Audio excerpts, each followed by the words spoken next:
Rural backdrop సినిమాలకి ఈ మధ్య కాలంలో ఎక్కువ ఆదరణ వస్తుంది. కరెక్ట్ అవుతున్నారు అక్కడ దాకా నిన్న 'పెద్ది' గ్లింప్స్ రిలీజ్ అయింది. మరి. ఎలా అనిపిస్తుంది చూసారా అది? చూసాను. అయ్యో, రామ్ చరణ్ గారి 'పెద్ది'. పైలాన్ లుక్ అదిని. యెస్. ఆ కచ్చ, దాన్ని కచ్చ అంటారు, కచ్చ పోయడం, కొంచెం గోచి అంటారు, గోచి, అవును. గోచి. ఆ లుక్లో చూస్తే మ్యాసివ్ లుక్ అది అసలు. అమ్మో, వెయిటింగ్ అందరూ ఆ సినిమా కోసం. అంటే అదే అంటున్నా కదా, ఇప్పుడు ఎక్కువ రూట్స్కి ఎక్కువ కనెక్ట్ అవుతున్నారు ఆడియన్స్ కూడా. అంటే చాలామంది ఇప్పుడు సిటీలో పుట్టి పెరిగిన వాళ్ళందరికీ అవి తెలియవు. మళ్ళీ నేనైతే ఒక పక్క చిన్న విలేజ్ నుంచి వచ్చినండే, నాకు అవన్నీ తెలుసు, నాకు అవన్నీ చూస్తాను, నాకు అవన్నీ జ్ఞాపకాలు. సిటీలో ఉంటున్నాను కాబట్టి నాకు అవన్నీ జ్ఞాపకాలు, నా జ్ఞాపకాల్లోకి నేను వెళ్తాను. ఇప్పుడు ఇక్కడ పుట్టి పెరిగిన వాళ్ళు, వాళ్ళకి అవి కొత్త.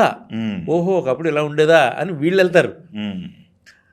యాక్చువల్గా ఇది ఇంతకుముందు మనకి తెలుగులో చూసుకుంటే కనుక పాత సినిమాలు, బ్లాక్ అండ్ వైట్ సినిమాలు ఉంటాయి మనకి ఇప్పటికి. అవన్నీ రూటెడ్ స్టోరీస్ ఉంటాయి, బ్లాక్ అండ్ వైట్ అన్నీ. తర్వాత వేరే వెళ్ళిపోయింది. తమిళ వాళ్ళు వదలలేదు అది, అబ్జర్వేషన్ లేదు. తమిళ్లో మీకు ఎక్కువ మ్యాక్సిమం ఈ రూటెడ్ ఫిల్మ్స్ ఎక్కువ వస్తూ ఉంటాయి.